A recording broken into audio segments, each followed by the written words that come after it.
বেশ কিছুদিন থেকে নানা প্রেক্ষিতে দক্ষিণ এশিয়ার বিভিন্ন দেশ কেন যেন খুব উত্তপ্ত হয়ে উঠেছে।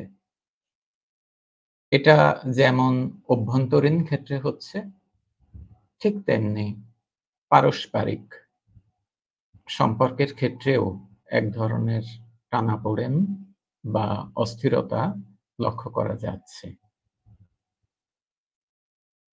আমরা জানি বিভিন্ন দেশের নেতৃবৃন্দ যে রোল প্লে করেন বা যে অ্যাটিটিউড শো করেন, সেইটা দ্বারাই আসলে পরস্পরের সম্পর্ক বা সম্প্রীতি এটা নির্ধারিত হয়। কিন্তু কথায় আছে, রাজায় রাজায় যুদ্ধ হয়, উলুখগড়ার প্রাণ যায়। তো তাদের বিভিন্ন দৃষ্টিভঙ্গির ফলে অনেক সময়ই সাধারণ মানুষ কোণঠাসা হয়ে পড়ে, নাভিশ্বাস অবস্থার সৃষ্টি হয়। এ থেকে উত্তরণে সাধারণ মানুষের সত্যি কি কিছু করার আছে? এই বিষয়ে বলার জন্য আমি অনুরোধ করব দক্ষিণ এশীয় বিষয়ক বিশ্লেষক, গবেষক, লেখক ডক্টর মোহাম্মদ আমিনুর রহমান।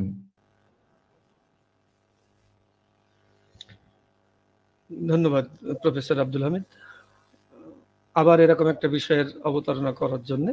কারণ আমরা সম্ভবত বেশ কয়েকটি পর্বে সাউথ এশিয়া বিষয়ক বেশ কিছু গুরুত্বপূর্ণ বিষয়ে আলাপচারিতা সম্পন্ন করেছি। এখন আজকে যে বিষয়টি নিয়ে আপনি প্রসঙ্গটি তুললেন সেটি যথেষ্টই গুরুত্বপূর্ণ। কারণ আমরা সাম্প্রতিক অতীতে, বিশেষ করে যদি ধরি যে লাস্ট 6 মাসে এই অঞ্চলে এক ধরনের উত্তাপ লক্ষ্য করছি, যে উত্তাপ কিছুটা হলে আমাদের গায়েও লেগেছে।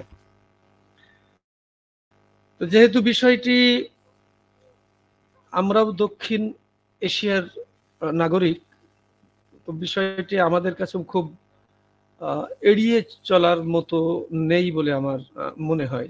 সেই দিক থেকে আপনার এই উত্থাপিত প্রশ্নটি একটা তাগিদ রাখে আলোচনার।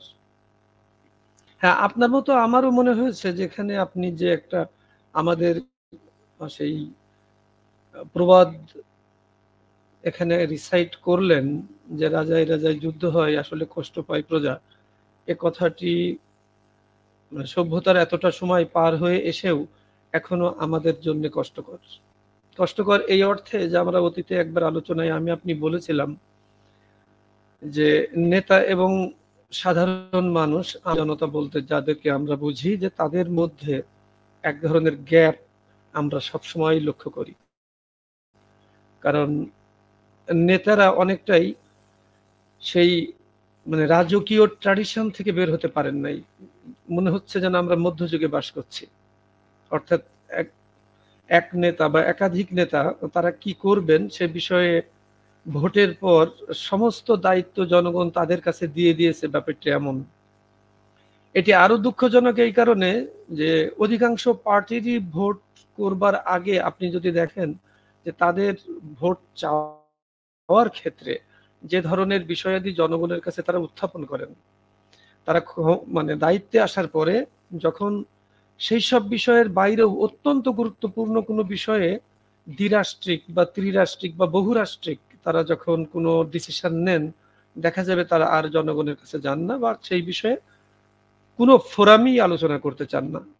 সেই প্রেক্ষিতে এই বিষয়টি গুরুত্বপূর্ণ আপনি যেটি বললেন।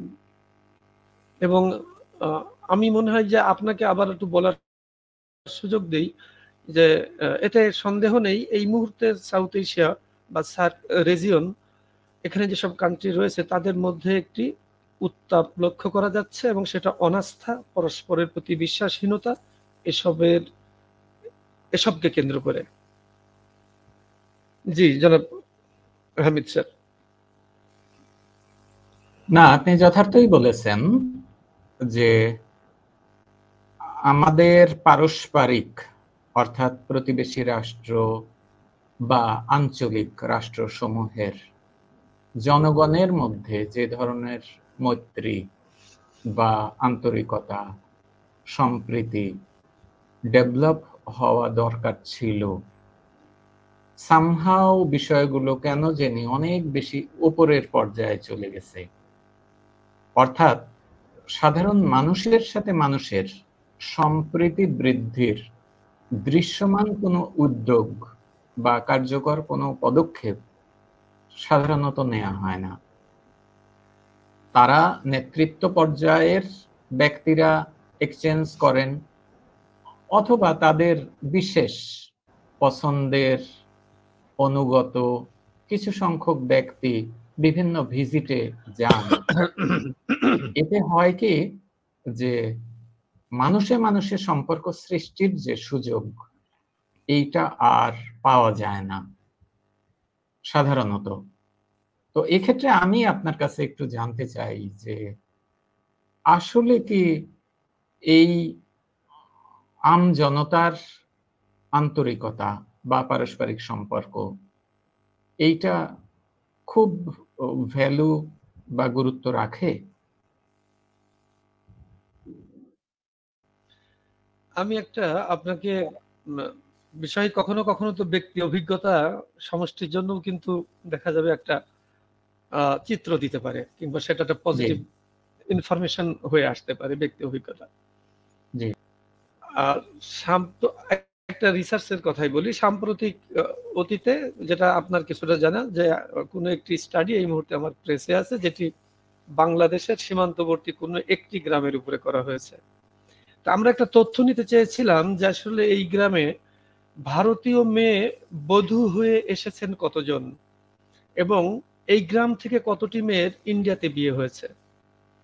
এবং আপনার শুনে খুব ভালো লাগবে যে ওয়েস্ট বেঙ্গল এবং ওই ওয়েস্ট বেঙ্গলের থেকে ওই গ্রামে বউ হয়ে এসেছে, আমরা তখন মানে আমাদের যে রিসার্চ টিম তারা গুনে পেয়েছিল যে 9 জন। এটা দেখা যাবে যে হয়তো যখন আমরা রিসার্চটা করেছি তার 5 বছর আগের মধ্যে বা 3 বছর আগের মধ্যে, তখন এই প্রশ্নটি ছিল যে এই গ্রাম থেকে কতজন ওই দিকে গিয়েছে, আমাদের গ্রামগুলোর মেয়েরাও কি মানে ওই দিকে বিবাহ বন্ধনে আবদ্ধ হচ্ছে, মানে গার্জিয়ান পর্যায়ে কিন্তু এই বিয়ে হয়েছে। তখন দেখা গেল যে হ্যাঁ, সেটাও হয়েছে, এবং সেটাও 5 জন কি 6 জন এমন হয়েছে। আপনি এখন ভাবুন যে বর্ডারের এপার ওপার আমরা যে টেনশন, যে সীমান্ত কিলিং কিংবা যা কিছু ভাবি, তারপরেও কিন্তু এই বিষয়টি রয়ে গেছে। আপনি যদি এখন হোয়াটসঅ্যাপে কলকাতায় কাউকে কল করেন, এটা কিন্তু কোনো বর্ডার পুলিশ কিংবা আমাদের বর্ডার পুলিশ বা ওদের বর্ডার পুলিশ এটা কিন্তু ঠেকাতে পারবে না। আমরা যদি নেপালে কথা বলি, আমরা যদি এই মুহূর্তে শ্রীলঙ্কায় কথা বলি, কেউ কিন্তু বাধা দিতে পারবে না। সো যেটি বললেন যে আসলে আমজনতা কি পারে যে লিডারদের উপর একটা ইম্প্যাক্ট ফেলতে, সেই কথাটি একটু অন্যভাবে আমরা যদি বিশ্লেষণে নেই। আমজনতা বলতে ঠিক আমরা যেটা বোঝাচ্ছি, যদি একদম সেটিকেই মাথায় না রাখি, আপনি নাগরিক সমাজ কথা বললে সেটা লিডারদের উপরে একটা ইম্প্যাক্ট করে। এখন প্রশ্নটি হলো, এই নাগরিক সমাজও কিন্তু দেখবেন এক একজন এক এক গোষ্ঠীর প্রতিনিধিত্ব করে, এবং সেই প্রতিনিধিত্বের জায়গাটা কিন্তু খুব গুরুত্বপূর্ণ। ফলে যদি টোটাল বাংলাদেশে আমাদের যে কয়টা বিভাগ আছে, সেই বিভাগ থেকে যদি কিছু মানুষ একত্রিত হয়ে ভয়েস দেয়, তাহলে আপনি দেখবেন যে সেই ভয়েসটা অনেকটাই সাধারণ মানুষের কাছ থেকে কথাগুলো তুলে নিয়ে আসার মতো অবস্থায় থাকে, যে ভয়েসটা অন্তত পলিটিক্যাল লিডারদের না। এবং আমি মানে আজকের এই আলোচনার খুব গুরুত্বপূর্ণ বিষয় আমার আপনার এই ডায়ালগের হতে পারে এটা, যে যদি আমাদের রাজনৈতিক নেতৃবৃন্দ এইসব বিষয়ে সিদ্ধান্ত নেওয়ার আগে আমজনতা কি বলতে চাচ্ছে সেটাও যদি একটু জানতে আগ্রহ বোধ করেন, তাহলে দেখবেন সাধারণ মানুষ কিছুই বুঝে না, আমি আর আপনি সব বুঝি, এই ধারণা থেকে তারা বের হতে পারবে। এবং এই অবজেকশনটা আমার অল টাইম থাকলো, মানে এটা আমার জন্য এটা কষ্টকরও বটে। আমি এমন লোকও পেয়েছি ঢাকা শহরে যে জীবন, যার জন্ম ঢাকায়, সে জীবনে গ্রামেই যায় নাই, অথচ গ্রামীণ মানুষের ভাগ্যের উন্নয়নের জন্য পলিসি নির্ধারণের সে হলো 1 নম্বর লোক সরকারের ওই কমিশনের। আপনি আমাকে বলেন, সে কি আসলে ভিলেজ কি বোঝে? সে কি জানে গ্রামের মানুষ সকালে উঠে পান্তা খায় এবং গ্রামের মানুষ কতজন এখনো পর্যন্ত না খেয়ে থাকে? সকালে খেলেও দুপুরে কতটা পরিবার আছে যারা ডে লেবারার, 3 বেলায় কি তারা খেতে পারে? আমাদের রিসার্চে স্কোয়ার মিলস বলে এটাকে। আমরা এইসব নিয়ে যেন কোভিড কালেও কাজ করেছি, আমরা দেখতে পেয়েছি যে আসলে কয়টা ফ্যামিলিতে মানুষ 3 বার খেতে পায়। এখন যারা এই সাধারণ মানুষের জীবনটাই জানে না, তারা সাধারণ মানুষের জীবনের উন্নয়নের জন্য পলিসি নির্ধারণ করে। ওই কারণে আমি কথাটা বলছিলাম যে mistrust among the countries or between the countries or bilateral or trilateral issues যখন বৃদ্ধি পায়, সেটি কিন্তু অনেক সময় দেখবেন সাধারণ মানুষ সেটার সাথে অ্যাগ্রি করে না। আমি ঢাকাতে একটা বাড়ি পেয়েছি যে বাড়িটার নাম পুন্নাসী ভিলা। আপনার সাথে কথা বলতে বলতে আমার মনে হলো পুন্নাসী ভিলা, তো আমি ওই বাড়ির নামটা খুব খেয়াল করি, পাশ দিয়ে কখনো যাই কখনো আসি। একদিন ওই বৃদ্ধকে আমি ওখানে পেলাম, ওই বাড়িটার মালিক উনি। তা আমি বললাম, আঙ্কেল আপনার এই বাড়িটার নামটা ঠিক বাড়ির নাম যেমন হয় তেমন যায় না, আপনার এই বাড়ির নাম পুন্নাসী ভিলা কেন? এটা কি? আমার কিন্তু এখন মনে পড়লো। হ্যাঁ হামিদ স্যার, আমার এখন মনে পড়লো। তখন উনার বয়স মোর দ্যান 80, উনি হাতে একটা লাঠি নিয়ে দাঁড়িয়ে আছেন। আমি বললাম, আপনার এই বাড়িটার নাম পুন্নাসী ভিলা, আশেপাশের বাড়ির নাম কিন্তু এমন না। উনি চুপ করে আমার দিকে তাকিয়ে থাকলেন। আমি বললাম যে আমার খুব কৌতূহল, এই বাড়িটার নাম পুন্নাসী কেন? তো উনি বলছেন, বাবা আপনি আমাকে বললেন, একদম তার 2 চোখে জলে ভর্তি। শোনেন, বলছে মুর্শিদাবাদে আমার যে গ্রাম, সেই গ্রামের নাম পুন্নাসী। আপনি আমাকে বলেন এই ইমোশনকে আপনি কি দিয়ে ঠেকাবেন? বলছে মুর্শিদাবাদে যে গ্রামে আমি ছেলে, আমার গ্রামের নাম পুন্নাসী। আমি ঢাকা শহরে সেই এসেছি 60-এর দশকের প্রথম দিকে। এই যে বাড়িটা বানিয়েছে, আমি এখানে এই বাড়ির নামই দিয়েছি পুন্নাসী ভিলা। মানে তার ইমোশনটা দেখেন, সে এখন এটাকে তার গ্রাম মনে করছে। এবং এই মুহূর্তে উনি আর বেঁচে নেই, আমি বলি ওই আঙ্কেল আর বেঁচে নেই। আমি পর্যন্ত খুব ইমোশনাল হয়ে গেছিলাম। আমি আঙ্কেলের সাথে হ্যান্ডশেক করে একটু দ্রুত চলে গেলাম, ভাবতে লাগলাম যে এই কানেক্টিভিটিটা উনি কি ভুলে গিয়েছেন বলেন তো? একটা হিন্দু মুসলিম দাঙ্গা অথবা দেশভাগের সেই মানে বিরূপ বলেন আর যাই বলেন যে কুফল, তিনি ওইখান থেকে চলে এসেছেন। অথচ সে তার বয়হুডে যে গ্রামটার তার নাম, সে এই বয়সে সেটা বাড়ি বানিয়েছে, বাড়ির নাম দিয়েছে তার গ্রামের নামে। সো মাস পিপুলের মধ্যে ওপার বাংলা এপার বাংলার মানুষ, যদি আমি যেটা ব্যক্তিগতভাবে জানি, এত ইমোশনাল কানেকশন আছে। তারা অনেক সময় মনে করে যে দুই রাষ্ট্র যেটা করে এটা ভুল করে। এইভাবে তো হয় না। কারণ আমাদের মধ্যে নানান দিক দিয়ে আত্মীয়তা আছে, আমাদের মধ্যে ফ্রেন্ডশিপ আছে, এবং বর্ডার পিপুলের জীবনচিত্র আপনি ঢাকায় বসে কোনোভাবেই বুঝতে পারবেন না, আপনি যদি বর্ডার পিপুল তারা যদি না হয়ে থাকে। আর দুর্ভাগ্যজনক হলো, যদিও ভারতের সাথে আমাদের 4500 কিলোমিটারের একটা বর্ডার আছে, এবং জানেন যে শুধু ওয়েস্ট বেঙ্গলের সাথে এটা প্রায় 2400 কিলোমিটার। সেই জায়গায় আমার দেশে কিন্তু বর্ডার স্টাডিজ বলে কোনো সাবজেক্ট নেই, এমনকি ওই পারেও নাই। পৃথিবীর বহু দেশে বর্ডার স্টাডিজ একটা 50 বছর আগের পুরনো সাবজেক্ট, বিশ্ববিদ্যালয়ে পড়ানো হয়। আমার মনে হয় অনেকে বর্ডার স্টাডিজ আজ হয়তো আমার আপনার আলোচনার মধ্যে দিয়ে প্রথম শুনবে। তারা দুই পাশের জনগণের মতামত নেয়, দুই পাশের জনগণের মতামতের ভিত্তিতে কোনটা টেনশন গ্রো করছে বা কোনটা রেডিউস করা দরকার, তাদের কাছ থেকেও অনেক সাজেশন আছে। সেগুলো কিন্তু পলিটিশিয়ানরা দেখে তারপরে নীতি নির্ধারণীতে তারা খুব ভাবে যে আসলে জনগণ তো এই অবস্থায় আছে, আমরা কি বলতে পারি। এই জন্য কানেক্টিভিটির জন্য আম জনতা যদি কথা বলে, নাগরিক সমাজ যদি কথা বলে, মানে রাজনীতিবিদদের একটু রেসপন্সিবল হওয়া দরকার। আপনি যেটা বললেন, আমরা হয়তো বললাম, ওনারা শুনবেনই না। পার্লামেন্টে কি কখনো অত্যন্ত গুরুত্বপূর্ণ বিষয়ে, পার্লামেন্ট যে কারণে তৈরি হয়েছে, মনে হয়েছে কি যে এমন গুরুত্বপূর্ণ বিষয়ে আলোচনা হয়েছে যে আলোচনাটা আমি আপনি জ্ঞান দিয়ে বিশ্লেষণ করতে পারি না? আমার সাম্প্রতিক অতীতে মনে পড়ে না, মাঝে মাঝে আমি পার্লামেন্ট শুনেছি। এই কারণে নাগরিকরাও একটা পার্লামেন্টেরিয়ান রোল প্লে করতে পারে, সাধারণ নাগরিকরা। আমি সাধারণ কথাটা একেবারেই বলতে রাজি না, আমজনতা কথাটা বলতে রাজি না। হ্যাঁ, এখানে অসাধারণের কোনো সুযোগ নেই গণতান্ত্রিক ব্যবস্থায়। কালকে যাকে আমি সাধারণ বলছি, কালকে তিনি পার্লামেন্টে মেম্বার হয়ে যেতে পারেন যদি জনগণ মনে করে।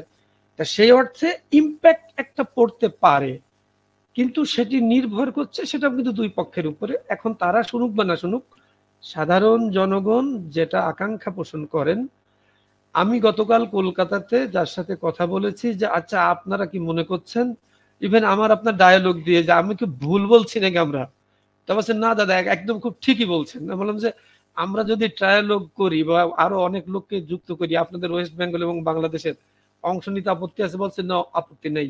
কারণ লিডারশিপ যারা ক্যারি করে তাদের প্রচুর ভুল আছে, তারা আমাদের সেন্টিমেন্টটা বোঝে না। আপনার এই এই ঘটনা শুনে আমার একটা ঘটনা মনে পড়লো।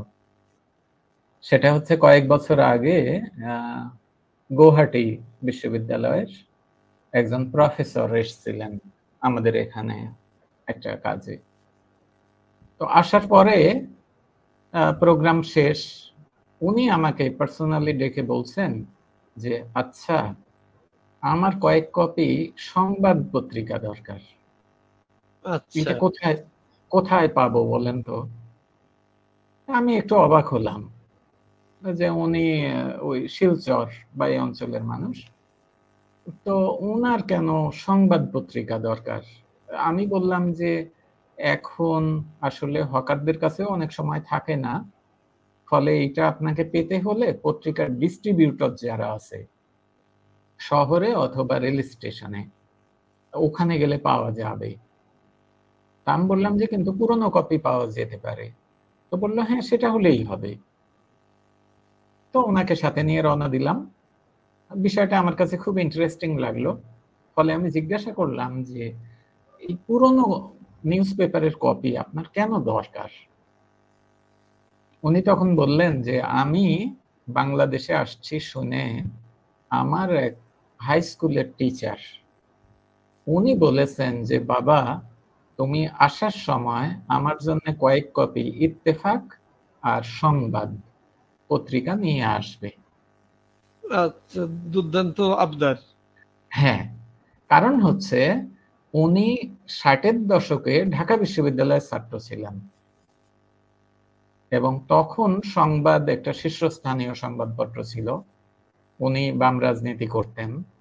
ওই সুবাদে ওনার ওই যে প্যাশন, এখন উনি কিন্তু দেশে ফিরে গিয়ে খুব সাধারণ একটা হয়তো স্কুল টিচারের জীবন যাপন করছেন, কিন্তু এই পত্রিকার হার্ড কপি দেখে উনি সেই স্মৃতিগুলোকে ধরতে চাইছেন। তো বিষয়টা আমাকে খুবই স্পর্শ করলো এবং পরে গিয়ে যথারীতি আমরা কয়েক কপি করে নিলাম। নিয়ে উনি পরে বললেন যে আমি যদি অনেক দামি গিফট নিয়ে যেতাম স্যারের জন্য, তারপরেও হয়তো এত খুশি হতেন না। এই পত্রিকাগুলো হাতে ধরে উনি যে মজাটা পাবেন, হ্যাঁ, তো এইটা আমাকে খুবই স্পর্শ করলো বিষয়টা। না আমরা যে ওদিন একটা কথা জি আমরা যে ওদিন একটা কথায় বলছিলাম যে আসলে যদি আমরা ভারতের সাথে রিলেশনশিপের কথা বলি, যে তারা যখন কোনো এনভয় পাঠায় সেখানে যেন বেঙ্গল থেকে যেন রিপ্রেজেন্টেটিভ থাকে, বলছিলাম না যে আসাম থেকে অথবা আমাদের ত্রিপুরা থেকে। তার কারণ এই যে আমি শিল্পকলা একাডেমিতে একটা নাটক দেখেছি, সেই নাটকের নাম খেয়া, এটা আগরতলার গ্রুপ এসে করেছে। তো সেই নাটকটি হওয়ার পর আমার মনে হয় চোখ মোছে নাই এমন কেউ নাই, যারা অভিনেতা তারাও এবং আমরা যারা দর্শক ছিলাম। এর কারণটা কি? এবং ব্যক্তিগতভাবে মঞ্চে যে আমি নিজেও পরিচয় করেছিলাম, ওই টিমের অধিকাংশই second generation of Comilla, all. তারা খেয়া বলে এই নাটকটি এখানে মঞ্চস্থই করেছে 47-65 সালে সেই বেদনাকে করে। তারা সবাই কুমিল্লার, কিন্তু they are the second generation. So এই ফিলিংটা দেখেন, আমার মানে আমার আপনার কষ্টের জায়গা হলো যে ফিলিংটা সাধারণ মানে আমরা জানি, কিন্তু এই ফিলিংটা হয়তো আমাদের পলিটিক্যাল লিডাররা জানে না। কারণ আমার ব্যক্তিগত জীবনে এই ঘটনা রয়েছে যে আমি যে ইউনিয়নকে রিপ্রেজেন্ট করি, 83 সালে আমার ইউনিয়ন মাঠে, এটা খুব ইম্পর্টেন্ট হবে আমার আপনার ডায়ালগের, আমার ইউনিয়ন মাঠে একটি ভারতীয় ফুটবল দল লিগ খেলে সিলভার কাপ জিতে গিয়েছে, ইউনিয়ন সিলভার কাপ। তারা ফাইনালে জিতেছিল, আমি ইউনিয়ন টিমে তখন খেলতাম, তখন আমি ইউনিভার্সিটিতে পা ফেলেছি এবং 80 জনের বাংলাদেশে আসার পারমিশন ছিল। বিডিআর বলেছিল 80 জন আসতে পারবে। আপনি ভাবেন দেয়ার ইজ নো ভিসা। তারা আসলো, খেলা খেলেছে 2-3টা, কিন্তু ফাইনালে তারা সিলভার কাপ জিতে তারা চলে গেছে। এবং মাগরিবের পর তাদের জন্য বিরাট একটা খাওয়া দাওয়ার আয়োজন ছিল, যেটা সচরাচর হয়, তারা তো আমাদের গেস্ট। এবং আমরা সবাই 0 পয়েন্টে যে তাদের আমরা আবার দিয়ে আসলাম, কারণ ওদের সাথে আমাদের ফুটবল নিয়ে একটা রিলেশনশিপ তৈরি হয়েছিল। তাদের 2 জন আমাদের দলে প্রায় খেলতো এবং আমাদেরও 1-8 জন ইন্ডিয়াতে তাদের দলে খেলতো। এখন আপনি এই রিলেশনশিপটাকে কি দিয়ে বোঝার চেষ্টা করবেন? এই রিলেশনশিপ তো দিল্লির নেতৃত্ব বুঝবে না, ঢাকার নেতৃত্ব বুঝবে না। ফলে আমি এই কারণে বলবার চেষ্টা করেছি যে মাস পিপুলের সাংঘাতিক সেন্টিমেন্ট আছে, সেটা খুবই পজিটিভ ইন্ডিয়ার ব্যাপারে, যে আমরা কি ভুল করে ফেলছি। হ্যাঁ, কারণ আমার আপনার গত তারিখের যে ডিসকাশনটা আপলোডেড হয়েছে, আপনি যেমন আমাকে জানিয়েছেন যে কেউ ফোন করছে, খুব তরুণ বয়সের একজন আমাকে ফোন করেছে। আর আমার খুবই কাছের বন্ধু আছে ইন্ডিয়াতে, আপনি ভাবতেই পারেন না যে বর্ডারে গিয়ে দাঁড়ালে আমরা 2-3 জন দাঁড়িয়ে বর্ডারে যে যখন বলতাম যে অমুককে বলো যে অমুক অমুক এসেছে, তারা বর্ডারে আসতো, এই কি হয়েছে তোদের, এই বিষয়, এইটা লাগবে, হ্যাঁ, বা এই ব্যাপার, আমাদের একটা রুগী যাবে, তখন আমাদের হাসপাতালটা দূরে ছিল এবং আমাদের ইউনিয়নে আমি যদি গুনি অন্তত 4-5 জন আমি এমন মা পাবো যাদের বেবি ওই ইন্ডিয়ান হাসপাতালে হয়েছে এবং তারাই কাঁধে করে নিয়ে গিয়েছে। এখন আপনি কাঁটাতার দিয়ে এটাকে আটকাতে পারেন না। মানে মুশকিলটা হয়েছে কি, এই সিনারিওটা, এই চিত্রটা কেউ জানে না। মানে আমাদের পলিসি লেভেলের মানুষ, তাদের তো মানুষের, হ্যাঁ, মানুষের সাথে ওই অলরাইট। এখন কথা হলো যে এক্সচেঞ্জটা নাই। কথা হলো যে হামিদ ভাই একটুখানি, আপনি তো সিলেটে বসে আছেন আর আমি বাংলাদেশের আরেক প্রান্তে, অনেকে হয়তো ভাববে যে আমরা বোধহয় কাছাকাছি, তা তো না। গত বছরই অর্পিতা ব্যানার্জি বলে একজন রিসার্চার বাংলাদেশে আসছিলেন, উনি কোন একটি বৃহৎ প্রতিষ্ঠানের রিসার্চের পার্ট হিসেবে, তো উনি আমাকে বললেন যে স্যার সিলেটে যাওয়া যায় না। আমি বললাম যে আসলে আমরা এমন একদিকে রয়েছে, এটা খুব দূর হয়, হ্যাঁ যাওয়া যাবে, ফ্লাই করতে হবে, আসতে হবে। তো উনি আমাকে বললেন যে সিলেটের কিছু ছবি আমাকে দেবেন। আমি বললাম যে হ্যাঁ দেওয়া যাবে, কেন কি বলুন তো। তো বলছে যে আমার বাবা তো সিলেটের। বেশ, উনি যখন আমার সাথে কথা বলা এই জায়গায় আসলেন, তখন উনি বেশ একটু ইমোশনালি বললেন, আমার সিলেটে যাওয়ার ইচ্ছা ছিল। আমি বললাম আপনি নেক্সট টাইম ভিজিট করেন, ডিরেক্ট সিলেটে যাওয়া যাবে, থাকা যাবে, সব কি করতে হবে আল্লাহ। তো বলছে যে বাবা যখন বয়হুডে তখন দাদু তাকে কাঁধে করে চলে গেছে এবং সম্ভবত তাদের ফ্যামিলিটা খুব মানে পশ ফ্যামিলি ছিল ওইখানে। ওনার কথা আমি বুঝলাম, উনি জওহরলাল নেহরু ইউনিভার্সিটি পিএইচডি, ওই মেয়েটি। তো বোঝা যায় তার বাবা সেটা ক্যারি করার চেষ্টা করেছে। তা আমি পরবর্তীকালে যখন সিলেটে গিয়েছিলাম, আপনার সাথে আমার দেখা হয়েছিল, আমি সাস্টে গেছিলাম, আমি সাস্টের একাধিক ছবি তুলে তাকে পাঠাইছি এবং আমি তাকে পাঠিয়ে বলেছি দেখেন এটা কিন্তু সিলেট, আপনার মানে আপনি খুব চেয়েছিলেন সিলেটের কিছু ছবি, তারপরে ওই আপনাদের নদীর ধারের এখানে ওখানে আমি অনেক ছবি দিয়েছিলাম। ইমোশনটা বোঝেন, ওই মেয়েটির জন্ম ক্যালকাটা এবং ওটা কিন্তু তার ফার্স্ট ভিজিট ছিল বাংলাদেশ। উনি বললেন আমি এর আগে কখনো বাংলাদেশে আসিনি। বলে এই ইমোশনটা আপনি ভারতীয় জনগণের সাথে যদি না মেশেন বোঝা যাবে না। নামি লোকের সাথে দিস ইজ এখন বলেন যে এই আঞ্চলিক সহযোগিতা বৃদ্ধির জন্যই তো আমরা সার্ক গঠন করেছিলাম, এরপরে অনেকগুলো এগ্রিমেন্ট করেছি। তো এই এত বছর পরেও কেন এই আঞ্চলিক সহযোগিতা যোজন যোজন দূরে রয়ে যাচ্ছে? সংকটটা কোথায়? এটা আমরা ওই যে গত তারিখেও তো একটু বললাম, সংকটটা আসলে তো এটা তো সিটিজেন্স মুভমেন্টের মধ্যে একেবারেই আর থাকলো না। সেদিন আমি একটু দুঃখ করি আপনাকে বলেছি, এটা একটা এলিটিস্ট মানে ক্লাব হয়ে গেছে, নো ডাউট এলিটিস্ট ক্লাব হয়েছে। আপনিও যদি নেপালে যান, আপনি নেপালে অনেক কিছুই দেখবেন, আপনি কিন্তু সার্ক সদর দপ্তরে যাবেন না। হ্যাঁ, আপনাকে আমি জানিয়েছি যে গত পরশু রাত্রে আমার কি স্টুডেন্ট নেপালে গেছে, সে কাঠমান্ডু। আমি বললাম তুমি কিন্তু সার্ক সদর দপ্তরে যেও, পিকচার নিও, আর উনি সেক্রেটারি জেনারেল যে তার সাথে দেখা করার চেষ্টা করো, হি ইজ ফ্রম বাংলাদেশ। তবে স্যার আমার সাথে কি আর উনি দেখা করবেন, ও কিন্তু একটা প্রাইভেট ইউনিভার্সিটি টিচার। বললাম হয় নট। আপনি দেখেন মানে যে জায়গাগুলো মাস পিপুলের খুব অ্যাক্সেস থাকার কথা, সেই সব জায়গায় কিন্তু কোনো কিছু নাই। এখন এই মিসট্রাস্টের বড় জায়গা আমরা ওদিনও বলেছি যে সেটি হলো যে ভারত পাকিস্তানের সম্পর্কটা পুরো সার্কটাকে ডুবিয়ে দিয়েছে, পুরো সার্কটাকে। 2014 সালের সামিটের পর সামিট হয় নাই, আর আরেকটা ব্যারিয়ার তৈরি করেছে, সামিট না হতে পারতো। এই যে আমি বলেছিলাম যে আমরা কেন ইউনিভার্সিটি টিচারদের ফোরামটাকে ইনঅ্যাক্টিভেট করছি না, অ্যাক্টিভেটেড করছি না, কেন জার্নালিস্টদের ফোরামকে অ্যাক্টিভেটেড করছি না। মানে পলিটিশিয়ানদের বাইরে বিভিন্ন প্রফেশনাল গ্রুপ যারা আছে তারা যদি, অর্থাৎ নাগরিক সমাজ যদি পরস্পরের কাছে আসে, তাহলে সেখান থেকে একটা মাল্টিকালচারাল ভিউ তৈরি হবে, কিন্তু যেটা অনেকটা ইউনি ইন্টারেস্টের জায়গা থেকে হবে না। আমাদের তো একটা মাল্টি ইন্টারেস্ট তৈরি করতে হবে, যেটা কমন ইন্টারেস্ট, সেই ইন্টারেস্টটা তৈরি হবে। হ্যাঁ, সার্ক ইউনিভার্সিটিতে বাংলাদেশের ছেলে পড়ে, এমন ছেলের সাথে আমারও কথা হয়েছে। আমি বলেছি যে তোমরা তো সার্ক ইউনিভার্সিটিতে পড়াশোনা করছো, তাহলে আমাকে বলো তো আসলে তোমাদের কোনো অপিনিয়ন তৈরি হচ্ছে? তোমার স্যার, হ্যাঁ আমাদের কিন্তু একটা অপিনিয়ন তৈরি হচ্ছে। আলম 10 বছর পর তোমরা কি সাউথ এশিয়াকে ক্যারি করতে পারবে? বলছে হ্যাঁ আমরা পারবো। মানে তাদের মধ্যে মিসট্রাস্টটা নাই। আমি বললাম তো তোমাদের ওখানে পাকিস্তানি ছাত্র পড়তো? বলছে একজন পড়তো। মানে কোটা আছে বিভিন্ন দেশের। মানে আমি ওইটা বলেছি এই কারণে যাতে রেডিউস হয়, পরবর্তী লিডারশিপের মধ্যে যদি এরা আসে তাহলে সেটা হতে পারে, এবং এটা হওয়া খুব জরুরি। কিন্তু জরুরি এই অর্থে যে আপনি দেখবেন যে বাংলাদেশকে এখন আর খাটো করে দেখার সুযোগ নেই। আমরা একসময় দেখেছি যে ধরুন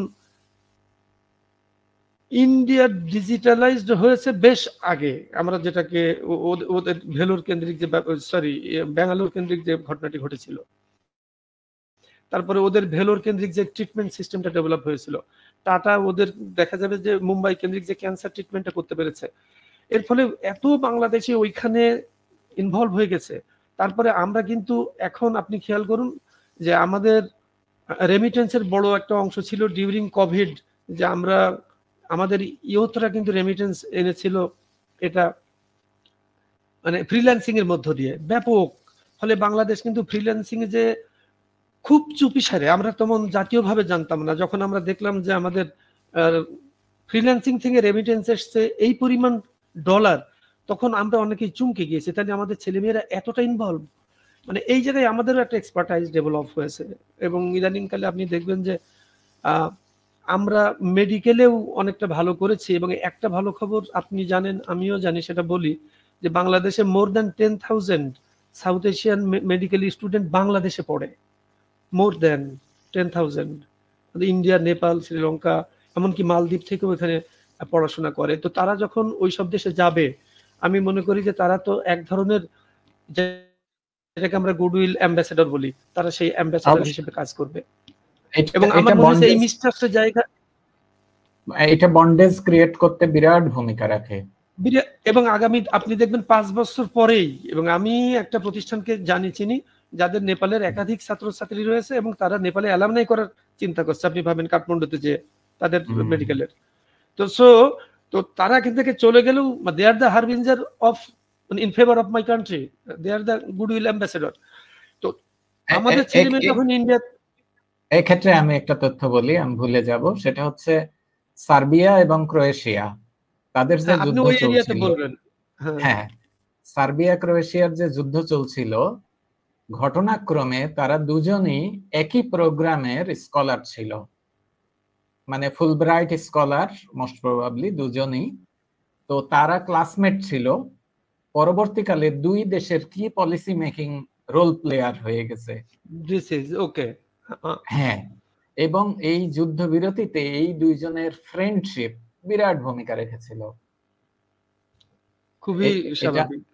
হ্যাঁ, আমার এক সার্বিয়ান ক্লাসমেট আমাকে এই গল্পটা বলেছিল। এবং ইতিহাসে এই ধরনের ঘটনা কিন্তু ভারত পাকিস্তানের মধ্যেও আছে, যে ইতিহাসে পাওয়া গেছে যে সামরিক কর্মকর্তা দুই দেশের দুইজন একই ব্যাচমেট ছিলেন 47 এর আগে, ভাগ হওয়ার পর দুইজন দুই দিকে চলে যান। এবং সেটা নিয়ে তো খুব মানে হৃদয় বিদারক একটা সিনেমা তো সেটা প্লে করা হয়েছে সেই বিষয়টি। না, এটা কিন্তু ওই যে টেনশন রিডিউস করতে খুব ভূমিকা রাখে, নো ডাউট, যে দুই বন্ধু যদি দুই দেশের হয় খুব, ওই কারণেই কিন্তু আমরা বলেছি যে আসলে আমাদের এখান থেকে যারা অরিজিনেটেড তাদের তো অনেকেই, অন্তত 30 থেকে 40% পিপুল আছে একদম ত্রিপুরা থেকে ওয়েস্ট বেঙ্গলে তো একেবারেই ভর্তি, তাই না? তারা যখন ওখান থেকে কোনো পলিসি মেকিং এ আসে, তারা বাংলাদেশটাকেও তার ভাবনায় রাখে। আপনি যদি আমাকে বলেন যে ওয়েস্ট বেঙ্গল নিয়ে আপনি কিছু বলতে পারবেন, আমি এখন ওয়েস্ট বেঙ্গল নিয়ে আপনাকে অনেক কিছু বলে দিতে পারবো তার ডেভেলপমেন্টে। তার কারণ কি, আমার এত বেশি বাংলাদেশে থেকে ওদের উপরে আমার এত বেশি মানে একটা সেন্সিটিভনেস কাজ করে। হ্যাঁ, এটা কিন্তু খুব পজিটিভ সেন্সিটিভনেস কাজ করে। কারণটা কি? কারণটা কিন্তু আমি কিন্তু বাংলাদেশ, আমার ফ্যামিলি কিন্তু নট মাইগ্রেটেড, কিন্তু আমি 0 পয়েন্টের বলে আমি অনেক কিছু জানি। আমার গ্রামে রিফিউজি পাড়া বলে একটা পাড়া আছে, আপনি ইউ কান্ট ইমাজিন। ওইখানে যে 100 বিঘা জমির মালিক ছিল সেখানে সে কামলা খেটেছে। আমার গ্রামে এখনো এই নামে পাড়াটা আছে, কিন্তু আমার গ্রামেই এই নামে পাড়াটা আছে। আমি তাদের সাথে ছোটবেলাতে উঠা বসা করেছি, তাদের সাফারিংস দেখেছি, তাদের কাছে জেনেছি, এবং তাদের অনেক আত্মীয় স্বজন কিন্তু এখনো ইন্ডিয়াতে আছে, এখনো আছে, এবং তাদের কিন্তু যাতায়াতও এক সময় পর্যন্ত খুব ভালো মতোই ছিল। ফলে এই কানেক্টিভিটি শুধু ইমোশনাল না, এটা একটা এর একটা রেশনাল ক্যারেক্টারও আছে, শুধু ইমোশন না, ইমোশনও রেশনালাইজ হতে পারে। একটা রেশনাল ক্যারেক্টার, এরও একটা রেশনাল ক্যারেক্টার। ঠিক আছে, ঠিক আছে। এখন ক্রমান্বয়ে অস্থিরতা তো বেড়েই যাচ্ছে। মালদ্বীপ গেল, শ্রীলঙ্কা গেল, এখন পাকিস্তান, বাংলাদেশ, ভারত ইটসেলফ, সব মিলে এখন আমি আপনাকে বলি, হ্যাঁ, আমার জিজ্ঞাসাটা হচ্ছে যে লিডাররা যদি আনরেস্ট সিচুয়েশন ক্রিয়েট করে, আম জনতা কি করতে পারে? তাদের কি কোনো উদ্যোগ নেওয়ার সুযোগ আছে? আমাদের কথা বলা উচিত। যেমন আমি আপনি যে পেশার মানুষ, আমরা যেটা করছি এভাবে আমরা কথা বলতে পারি। যারা আরো বেশি সেলিব্রেটেড, তারা আঞ্চলিক পর্যায়ে মানুষজনের সাথে কথা বলতে পারে, এবং নাগরিক সমাজ ব্যানার নিয়েও কথা বলতে পারে যে না, ইন্ডিয়ার সাথে মিসট্রাস্টের জায়গাটা রেডিউস করা হোক, এবং একটা ফ্রেন্ডশিপ তৈরি করা হোক, একটা যেটাকে আমরা বলি পজিটিভ কানেক্টিভিটি, সেটা তৈরি করা হোক। যদি কোনো ভুল অতীতে হয়ে থাকে, সেই ভুলটাকে সামনে নিয়ে যেন আমরা নেক্সট আরো 5টা ভুল না করি, মানে একটা ভুলের জায়গা থেকে যেন আরো 4টে ভুল তৈরি না হয়, সেটা খুব ইম্পর্টেন্ট। এইটা হতেও পারে যে রাজনীতিবিদরা হয়তো নানান কারণে বৈশ্বিক অনেক প্রেক্ষাপট থাকে যেটা আমরা জানি না, সেসব কারণে অনেক কিছু মেনে নিতে বাধ্য হন। কিন্তু যখন আপনি দেখবেন বাংলাদেশের যতগুলো বিভাগ আছে, কালকে যদি বিভাগগুলো 100 করে লোক ব্যানার হাতে করে দাঁড়িয়ে বলে না ভারতের সাথে যে মিসট্রাস্ট আছে, বা এই মুহূর্তে যদি আমার মালদ্বীপ বা লঙ্কার সাথে থাকে, এগুলো ইতিবাচক ভাবে মিনিমাইজড করা হোক বা আমাদের কাছে শোনা হোক, আপনি দেখবেন সরকারের বলবার একটা জায়গা তৈরি হয়। সে কিন্তু বলতে পারে যে দেখো, আমার দেশের জনগণ আমাকে বলছে যে এইভাবে তোমরা কাজটা করো। আপনার এই ছবিটাই অনেক কিছু কিন্তু বলে দেয়। 22 সালে যে মিষ্টি বেলানো হয়েছে, তাই না? আমার ইউনিয়নে একাধিকবার কিন্তু আমার ইউনিয়নে পতাকা বৈঠক হয়েছে, এবং সেটা আপনি শুনে আরো মজা পাবেন, প্রেম ঘটিত ব্যাপার নিয়েও। অর্থাৎ বাংলাদেশের ছেলে ইন্ডিয়ান মেয়ে বিয়ে করে ফেলেছে, মেয়ে এপারে চলে এসছে, তারা ক্লেম করেছে মেয়েকে দাও, সেটা নিয়ে কিন্তু পতাকা বৈঠক হয়েছে। তখন আমি কিন্তু একদম অ্যাডাল্ট, বিশ্ববিদ্যালয়ে পড়ি। সেখানে এখনো পতাকা বৈঠক হলে আমাদের চেয়ারম্যান সাহেব অন্তত 2-5 কেজি মিষ্টি হাতে করে যান। একবার আমার মানে ঠিক এই মুহূর্তের আগের ইউনিয়ন চেয়ারম্যান আমি বাড়িতে গেছি ঢাকা থেকে, মামা এবার লজ্জায় পড়ে গেলাম, কি হয়েছে? বাস আর বলেন না, বর্ডারে গিয়েছে, ওদের পঞ্চায়েত প্রধান বলে, বুঝলেন? আমরা তো চেয়ারম্যান বলি, ওদের কিন্তু পঞ্চায়েত প্রধান বলে। বলছে পঞ্চায়েত প্রধান কোন এক কারণে বলেছে যে উনি আসবেন, তা আমি যেন একটু যাই, কোন একটা বিষয় ঘটেছে, বাট আমি কি বিষয় জানি না। সেটা হলো ওদের একটা গরু হাঁটতে হাঁটতে বাংলাদেশে চলে এসছে, বুঝলেন? এখানে কে গরুটা বেঁধে রেখেছে। তো উনি বললেন আমি গিয়েছি, গিয়ে খুব লজ্জায় পড়েছি। কি বলছে, উনি লোকজন নিয়ে বর্ডারে দাঁড়িয়ে আছেন, আমি গেছি, যে দাদা কি হয়েছে? বলছে সব থেকে মজার ব্যাপার হলো উনি অনেক মিষ্টি এনেছেন হাতে করে, কিন্তু আমি একদম খালি হাতে গেছি।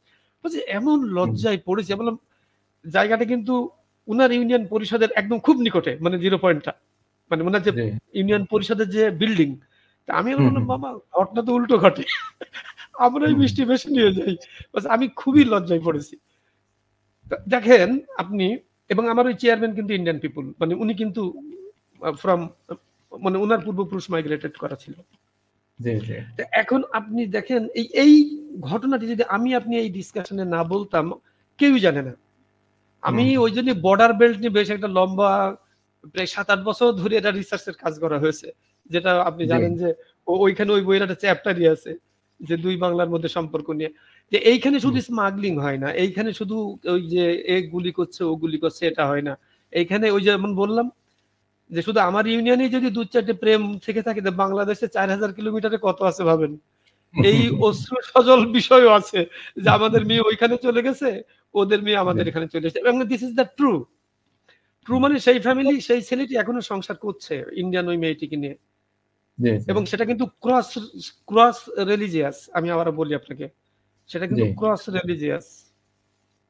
ওই কারণেই এই জন্য ওখানে অনেক রকমের খুব মানে সাংঘাতিক ধরনের আমরা মানে কালচার টু কালচার এক্সচেঞ্জ হওয়া বা দুই কালচার যখন প্লাস হয় হামিদ ভাই, সেটাকে একটা জার্গন দিয়ে করা হয়, সেটাকে অ্যাকালচারেশন বলা হয়। যদিও দুই বাংলা প্যারালেল বাঙালি কালচারের মধ্যে আছে, তারপরেও দীর্ঘদিনে দেখবেন প্রোনাউন্সিয়েশন একটু ওদের বাংলা বলার ঢংটা পাল্টেছে, আমাদের বলার ঢংটা পাল্টেছে। আনন্দবাজার যেভাবে লেখে, ওদের লেখাটা আমার কাছে মনে হয় যেন একটু গভীর, আমরা লিখছি মানে প্যাটার্নটা আলাদা। হ্যাঁ, ওদের সাহিত্যিকরা যেভাবে উপস্থাপন করে সেটা একটু অন্য রকমের। বাংলা ঠিক আছে, কিন্তু এর ফলে এরকম একটু মানে নতুনত্ব তৈরি হয়েছে দুই দিকেই। তবে তবে একটা ক্ষেত্রে পার্থক্য খুব নোটিসেবল, সেটা হচ্ছে ওয়েস্ট বেঙ্গলের টেলিভিশন উপস্থাপকরা বা সংবাদ পাঠকরা লড়াই করে। হ্যাঁ, মানে আমাদের কোনো উপস্থাপক বা উপস্থাপিকাকে ফোর্স করেও অত এগ্রেসিভ করা সম্ভব না, ওইভাবে কথা বলতে পারবে না, ওটা তো নিয়মের মধ্যেই পড়বে না। হ্যাঁ, ওটা তো নিয়মের মধ্যেই পড়বে না, তো প্রটোকলই পড়বে না, আপনি পারবেন না। এটা বিস্ময়কর লাগে। সামটাইমস মনে হয় যে ঝগড়া করার অ্যাটিটিউডে আছে এবং অডিয়েন্সকে প্রতিপক্ষ ভেবে হ্যাঁ এগ্রেসিভ হয়ে যাচ্ছে, এবং কথাগুলো একেবারে ওইরকম খুব উচ্চ ভাবে খুব হাই টোনে বলেন যিনি উপস্থাপক, বিশেষ করে যারা পার্সোনাল ইউটিউব চ্যানেল করেছে, খুব অন্যভাবে বলেন। এইখানে আমি একটা প্রশ্ন বলতে, আপনার একটা এক্সপেরিয়েন্স আপনি একটু শেয়ার করেন হামিদ স্যার। সেটা হলো যেহেতু আপনি ইউরোপে অনেকদিন পড়াশোনা করেছেন, এইখানে একটু স্পেসটা নেই, ইউরোপে আপনি যেহেতু পড়াশোনা করেছেন। আমি আসলে এইটা বলে শেষ করতে চাচ্ছিলাম আজকে আমার শেষ জিজ্ঞাসা, সেটা হচ্ছে ইউরোপিয়ান ইউনিয়নেও কিন্তু অসংখ্য মিসম্যাচ আছে, অর্থাৎ সেখানে জাতি, বর্ণ, ধর্ম অসংখ্য বিষয়ে গরমিল আছে এবং পারস্পরিক ভুল বোঝাবুঝি আছে, দ্বন্দ্ব সংঘাতের অনেক ঐতিহাসিক প্রেক্ষাপট আছে। আপনি ভাবেন যে জার্মানি, ফ্রান্স তারা যদি মিলেমিশে থাকতে পারে, যেতে পারে, আসতে পারে, তো তাহলে আমাদের এই সাউথ এশিয়ান নেশনগুলো কেন পারছে না? যখন শুরুটা হয়েছিল এটা কিন্তু চমৎকার একটা স্টার্টিং ছিল, তখন সার্ক চলচ্চিত্র, হ্যাঁ চলচ্চিত্র উৎসব হতো, নানা রকম সার্কের ইনিশিয়েটিভ থেকে পারস্পরিক যাওয়া আসা অ্যাটলিস্ট নেতৃত্ব পর্যায়ে হলেও বিভিন্ন দেশের কাছাকাছি আসার যে চর্চাটা ছিল, এইটা মানে জটটা কোনোভাবেই খুলছে না। তো আমাদের এই পার্থক্যগুলো কি কোনোভাবেই মিনিমাইজ হওয়া সম্ভব নয়? আপনার কি মনে হয়? না, শুধু যদি পলিটিশিয়ানদের উপরে ছাড়ি তাহলে ওই যে দ্বিরাষ্ট্রিক বা ত্রিরাষ্ট্রিক যে ইন্টারেস্ট, সেই ইন্টারেস্টের জায়গায় আপনি অনেক লিটারেচার দেখবেন, সেই ইন্টারেস্টের জায়গা থেকে আমাদের জন্য সেটা কষ্টকর হয়ে যায়। আমি আপনাকে একটা বইয়ের কথা বলেছিলাম যে ওয়ার্ল্ড ব্যাংক 2022 সালে বা 21 সালে তাদের একটা 2018 সালে তাদের একটা রিপোর্ট সাউথ এশিয়ার উপরে তারা পাবলিশ করেছিল, হ্যাঁ এ গ্লাস হাফ ফুল। তো তারা বলেছিল যে আসলে এখানে ব্যাপারটা রিলেশনশিপের জায়গাটা এরকম হয়ে আছে। তখন এটি তো আমরা খুব মানে বলা যায় যে ব্যাপকভাবে চর্চা করেছি, পড়েছি, চর্চা করেছি, এবং আমি নিজেও অনেককে ইনিশিয়েট করেছি বইটা দেখার জন্য। খুব উন্নত মানের পাবলিকেশন ছিল এই গ্লাস হাফ ফুল। তো গ্লাস হাফ ফুলের জায়গায় আমার মনে হয়েছে যে এখন হাফ ফুল থেকে তো উপরের দিকে যাওয়ার কথা, এখন তারা নিচের দিকে যাচ্ছে। আপনি যদি খেয়াল করেন গতকাল শাহবাজ শরীফ কিন্তু আপনি দেখবেন যে ইউনাইটেড নেশনসে বক্তব্য দিয়েছে, সেটা অনেকটাই আমার মনে হয়েছে বাংলা না বুঝলেও মানে না হিন্দি না বুঝলেও উনি হয়তো এই অমিত শাহর বক্তব্যর প্রতিবাদ করার মতো একটা ডিপ্লোম্যাটিক জায়গা খুঁজে পেয়েছেন। তার মানে কি ঘটলো, যখন এইখানে অমিতজি এই কথা বলছেন, তখন কালকে শাহবাজ শরীফ জাতিসংঘে দাঁড়িয়ে জাতিসংঘ কাশ্মীর নিয়ে যে প্রস্তাবনা গ্রহণ করেছিল ভারত সেটা মানে না, সেই কথা বলছে। তার মানে ভারত কিন্তু আর এক ডিগ্রি বাড়লো, কারণ পাকিস্তানে আগামীতে যে নির্বাচন রয়েছে শাহবাজ শরীফের ভোট দরকার। মুশকিলটা হয়েছে দেখেন, সে যত বেশি ভারত বিরোধী কথা বলতে পারবে ভেতরে ভোটটা পাবে।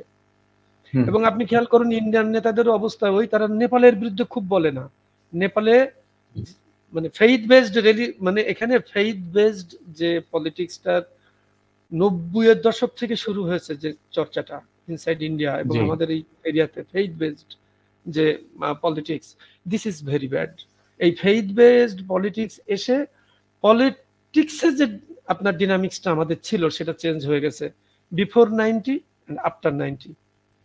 আপনি যদি আমার কথাও বলেন, বিফোর 90 আমি বর্ডারে দাঁড়িয়ে অনেকবার ইন্ডিয়ান পিপুলের সাথে কথা বলেছি। আফটার 90 আমার বাড়ির খুব নিকটে বর্ডার হলো, বহুদিন, আমার মনে হয় 10-20 বছর আমি কখনো বর্ডারের ধারে যাই নাই। অথচ আপনি গেলে ইন্ডিয়ান যে সার্চ লাইট আছে রাতে জ্বালায়, সেই সার্চ লাইটে আমাকে এক প্রাইমারি টিচার বলছে যে ভাই রাতে তো ঘুমাইতে পারি না। বললাম কি হয়েছে? বলে ওদের লাইট সব আমার উঠানে এসে পড়ে, এত হাই লাইট। আপনি ভাবেন তাহলে মানে আমার বর্ডারটা কেমন, কোন জায়গা দেখেছে? বলছে এত তীব্র আলো যে আমাদের তো সুইচ দেওয়া লাগে না, এই অবস্থা নাইটে ঘুমানো যায় না। তা এত কাছাকাছি হয়েও অনেক দূর হয়ে গেছে। এই যে এই ডিনামিজম মানে এইটা ডিনামিক্সটা চেঞ্জ হওয়ার কারণে ফেইথ বেসড রিলেশন মানে আপনার পলিটিক্সটা এসে গিয়েছে। এই কারণে আপনি দেখবেন ইন্ডিয়ান ইনসাইড পলিটিক্সে অ্যান্টি নেপাল কথা বলাটা খুব কম, কারণ এটা ইন্ডিয়ার ভেতরে ভোটে ইম্প্যাক্ট করে না, খুব খেয়াল করবেন। কিন্তু অ্যান্টি পাকিস্তান অ্যান্টি বাংলাদেশ কথা বললে ভেতরে ভোট খুব ইনক্রিজ করে। এইখানে মূল ব্যাপারটা কিন্তু ফেইথ বেসড পলিটিক্স যারা ওইখানে এখন আছে। ইলেকশনের আগে এই জাতীয় কমেন্ট গুলো বাড়ে তাদের, এই যে ইলেকশনের আগে। এবং আপনি ওদিন যদি খেয়াল করবেন, অমিত শাহ কিন্তু খুব ঠান্ডা প্রকৃতির মানুষ। আপনি যদি তার চেহারা দেখেন, খুব ঠান্ডা প্রকৃতির মানুষ। ভারতবর্ষের স্বরাষ্ট্রমন্ত্রী মানে তো একটা বিরাট রোল, কিন্তু একদম প্রধানমন্ত্রীর পরের মানুষ। উনি ঝাড়খণ্ডেও যখন ওই কথা বলছেন যে বাংলাদেশের মানুষকে উনি বে অফ বেঙ্গলে ফেলে দেবেন, উনি বাংলাদেশের মানুষকে উল্টো করে ঝুলাবেন, আপনি তার চেহারার সাথে তার কথার কোনো মিল পাবেন না। কিন্তু আমরা যেমন জয়শঙ্কর নিয়ে বলছিলাম, আপনি খেয়াল করবেন তার চেহারায় কোনো অ্যাগ্রেসিভনেস নেই, সে কিন্তু মুখে বলে যাচ্ছে, কারণ তার সামনে যে ভোটাররা আছে এখানে অ্যান্টি বাংলাদেশ বললে ভোটটা সে পাবে। তার তো ঝাড়খণ্ডে ভোট দরকার, কারণ ঝাড়খণ্ডের ওই দিক এবং এই দিকে দুইটাই বাংলা প্রবণ জায়গা, মানে বেঙ্গলি পিপল প্রবণ জায়গা, তাদের একটা ব্যাপক ইনফ্লুয়েন্স আছে দুই পাশেই। এই জন্য এখন মাস পিপল যদি ভয়েস তোলে, তাহলে আপনি ভাবেন এখন শাহবাজ শরীফ যেটা বলছে, জম্মু কাশ্মীরে এই মুহূর্তে নির্বাচন, এই মুহূর্তে ঝাড়খণ্ডের নির্বাচন, উনি দুই এক জায়গায় ফেল করেছেন, ফলে যারা ইনসাইড ইন্ডিয়া আছে তারা মনে করছে যে এই নির্বাচনগুলো যদি না জিতি তাহলে তাদের তো একটা ব্যাপার আছে ইনসাইড পলিটিক্স। এই কারণে আমি বলছি যে আপনি প্রফেশনাল ফোরামগুলোর কথা বলতে হবে। আপনি যেটা বললেন যে চলচ্চিত্র খাদ্যে, যেমন আমি তো ভেবেছিলাম এতদিনে আমি একটা দ্বিরাষ্ট্রীয় আপনার পাবো, পাসপোর্ট পাবো, যখন সার্ক হয়েছে যে এতদিনে আমার কাছে পাসপোর্ট থাকবে, বাংলাদেশি পাসপোর্ট, আর থাকবে সার্ক পাসপোর্ট, অথবা ট্রানজিট, আমি ফ্রি ট্রানজিট পাবো, না এটা তো ফ্রি ট্রানজিট পাবে। তো এতদিনে এটা হয়নি, তার কারণ এই যে একটু না বুঝা ঘটনা ঘটেছে, এবং পলিটিশিয়ানরা যদি একরোখা ভাবে এটা করেন, তা আমরা নাগরিক সমাজ মনে করি যে অতি অবশ্যই এই টেনশন রিলিজ হতে পারে যদি নাগরিক সমাজ আমজনতা কথা বলে। সুযোগটা কিভাবে তৈরি করতে হবে সেই অ্যাপ্রোচ নিয়ে আপনি বলতে পারেন। না, আসলে পারস্পরিক আস্থার সংকট, এই নেতৃত্ব পর্যায়ে পারস্পরিক আস্থার সংকটের কারণেই সার্ক অত্যন্ত সম্ভাবনাময় একটা অঞ্চল হওয়ার পরেও, এবং এখানে আমাদের যে ভৌগোলিক বৈশিষ্ট্য, জনসংখ্যার যে হিউজ কালেকশন, এই সব কিছু মিলে মানে সবাই সবার উৎপাদিত পণ্যগুলো কনজিউম করলেও এটা একটা বিরাট মার্কেট। হ্যাঁ, এবং এইটা ফ্রি ফ্লো বা মুভমেন্টটা যদি ইজি করা যেত তাহলে সবাই উপকৃত হতো। কিন্তু দুর্ভাগ্যক্রমে এই পদক্ষেপগুলো আর অগ্রসর হচ্ছে না, এবং মাঝে মধ্যে শঙ্কা হয় যে এটা বুঝি আরো কমপ্লেক্সই হয়ে যাবে। মানে রিসেন্ট বিভিন্ন দেশের নেতৃবৃন্দের কথাবার্তা শুনলে আপনার মনে হবে যে সার্ক বাস্তবায়ন হওয়া বুঝি সুদূর পরাহত, এবং একমাত্র ডক্টর মোহাম্মদ ইউনূস ছাড়া এই সাম্প্রতিককালে আসলে সার্ক নিয়ে কেউ ওপেন কথাবার্তাও বলছে না। তো দেখা যাক ডক্টর মোহাম্মদ ইউনূসের ক্যারিসমেটিক যে পার্সোনালিটি, সেইটা দিয়ে তিনি কতটা সক্ষম হন। হ্যাঁ, সেটা একটা কিছুটা হলেও আশার ব্যাপার যে সবার সাথে কথা বলেছেন আর কি। তবে এটা ঠিক যে সেলফ ইগো থেকে, মানে সেলফ ইন্টারেস্ট থেকে বা একটা ইগোইস্টিক পলিটিক্স থেকে না বের হতে পারলে সবার জন্য লিভ ফর আদার্স, মানে সেই যে স্লোগান, সবার জন্য একটা বাসযোগ্য পৃথিবী বা বাসযোগ্য আঞ্চলিক এরিয়াটাকেও যদি বলি, আমাদের আঞ্চলিক যে এরিয়া, সেইটা কাজ করবে না লিডারশিপ যদি সেটা কনসিভ না করে। এখন কোশ্চেনটা যেটা আপনিও করেছিলেন, how impact the mass people's opinion on the leaders. হ্যাঁ, এটা ইম্প্যাক্ট করতেই পারে যদি মাস পিপল কথা বলে, নাগরিক সমাজ কথা বলে নানাভাবে, তাহলে সেটা মানে এই মুহূর্তে ভারত বাংলাদেশের মধ্যে যতটুকু ঘটেছে সেটা দুই পক্ষেরই নাগরিক সমাজ বললে কিন্তু সহজে মানুষ মানবে। যখনই রাজনীতিবিদরা বলে তখন ভাবে কি জানেন, কি জানি এই কথার মধ্যে বোধহয় গোপন কোনো একটা অভিসন্ধি রয়ে গেছে, এই যে একটা জায়গা। ফলে রাজনীতিবিদদের কথাটাকে মানুষ অত সহজভাবে এখন নেয় না, মানে এই জায়গায় পৌঁছে গেছে। জি জি, না না, আরো অনেকগুলো ইস্যু আছে আমার দৃষ্টিতে। ফর এক্সাম্পল, আপনি ভাবেন যে আমাদের সিনেমার যারা দর্শক, তারা এই সার্কভুক্ত অন্যান্য দেশের মুভি কি দেখে? তাদের যে এন্টারটেইনমেন্ট প্রোডাক্ট আছে সেগুলো কি দেখে? সব দেখেন সেন্টার্ড টু ইন্ডিয়া। তো শ্রীলঙ্কান মুভি, হ্যাঁ জানি না, মুভি, নেপালিজ মুভি আমরা কি দেখি? দেখি না। তো তাহলে এইটা তো একটা জায়গা। খেলাধুলা, আপনি বলেন তো যে সর্বশেষ শ্রীলঙ্কান মানে টিম এক্সেপ্ট ক্রিকেটই তো একমাত্র খেলা না, এটার কমার্শিয়ালাইজেশন, কমার্শিয়াল ভ্যালু আছে বলে সবাই এটা নিয়ে নাচতেছে, কিন্তু এর বাইরে এই আঞ্চলিক অসংখ্য খেলা আছে, এবং ফুটবল খেলা হচ্ছে এটার প্রাণ, মানুষের আন্তরিকতা বৃদ্ধির। আপনি ভাবেন তো যে সর্বশেষ আমাদের ইন্ডিজেনাস, হ্যাঁ আপনি বলেন তো যে সর্বশেষ কোন দেশীয় ফুটবল টিম বাংলাদেশে এসেছে? হ্যাঁ, স্মৃতি রোমন্থন করা কঠিন, মানে ব্যাপারটা এমন হয়ে গেছে। তো তাহলে সার্ক টুর্নামেন্ট হয় না, এইটা তো ধরেন কয়েক বছরে একবার হয়তো সাকসেসফুলি হয়। তো তাহলে আন্তরিকতা বৃদ্ধির বা সম্পর্ক বৃদ্ধির এই ইনস্ট্রুমেন্ট গুলোকে ফাংশনাল করতে হবে। তো শিওর, ওইটাই তো বললাম যে নানা, মানে আপনি যদি শুধু দরজাটা খুলে রেখে সব জানলাগুলো বন্ধ করে রাখেন, আর যদি ভাবেন সব বাতাস আমার এই দরজা দিয়ে আসবে, হবে না তো। মানে দরজা খুলে রাখলে সমস্ত জানলাগুলো তো আপনাকে খুলে রাখতে হবে। মাস পিপুলকে যদি আপনি ওই রকমও ভাবেন, সাধারণ মানুষকে বললাম যে নাগরিক টু নাগরিক কানেক্টিভিটি খুব দরকার। আপনার এই কানেকশন ছাড়া মানে টেনশনটা রেডিউস হবে না। আমি এখন সার্ক কথাটা যদি অফ রাখি, আমরা এইখানে একটা টেনশনলেস একটা পরিবেশ চাই। সেটা মালদ্বীপের ইন্ডিয়া কুইট এই স্লোগান দরকার নেই, তাহলে সেটা কিভাবে সম্ভব, তাই না?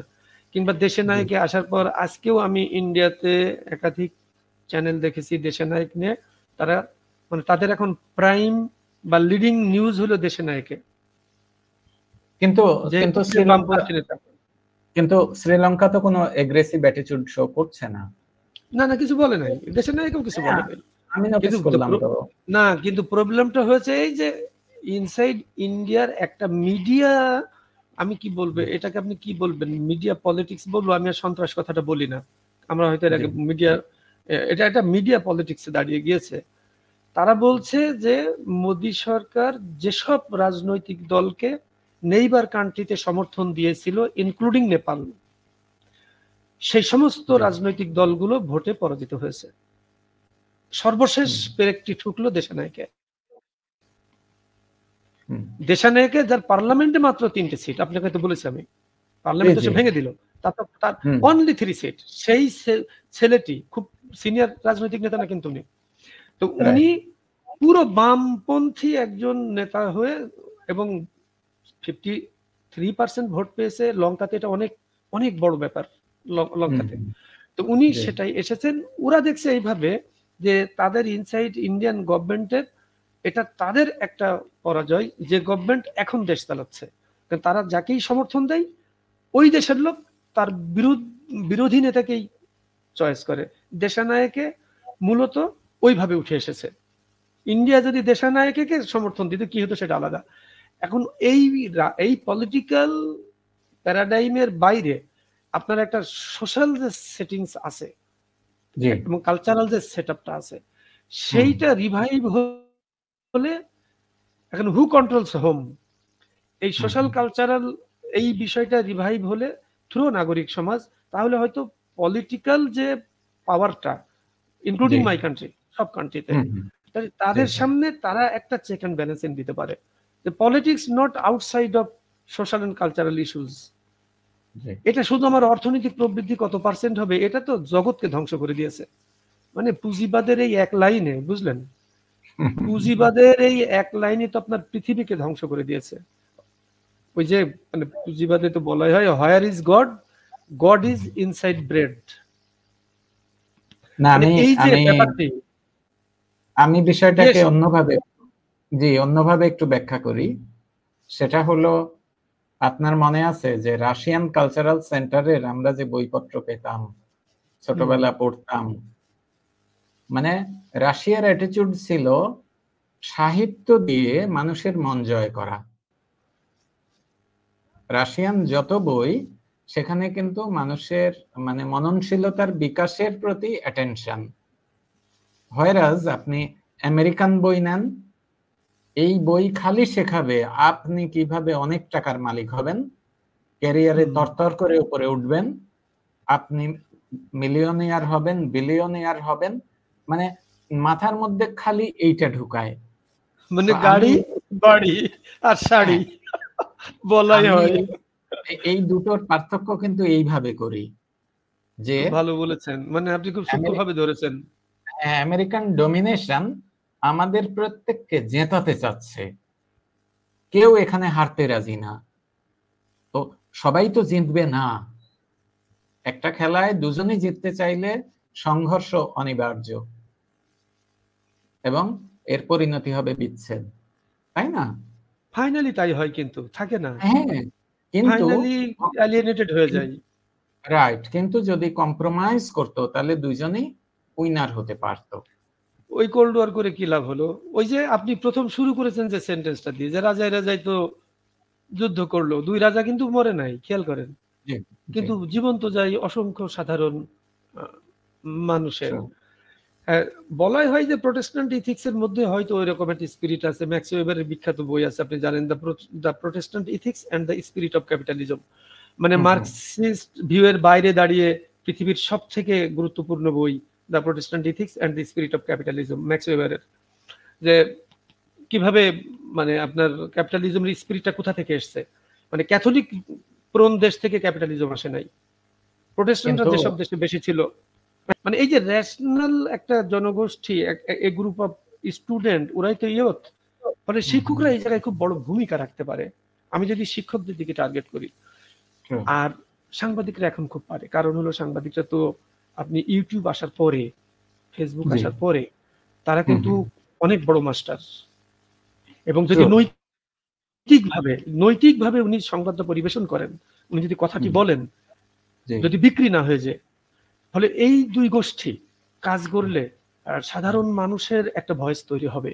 এবং কখনো কখনো ওই যে নকিং দ্য ডোরে রিফ্লেক্সিভ মেথডে বলা হয় না, যে আপনি যদি একটা পুকুরে স্টোন অনবরত ফেলতেই থাকেন, তো একটা ঢেউ, একটা ওয়েভ ক্রিয়েট হওয়ার পর আরেকটা ছোট স্টোন ফেলেন, আরেকটা ওয়েভ ক্রিয়েট হবে, তাই না?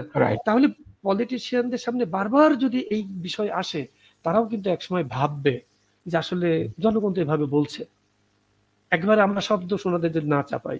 তো সেই দিক থেকে আমার মনে হয় আমাদের মতো অনেক মানুষেরও একটা দায়িত্ব আছে।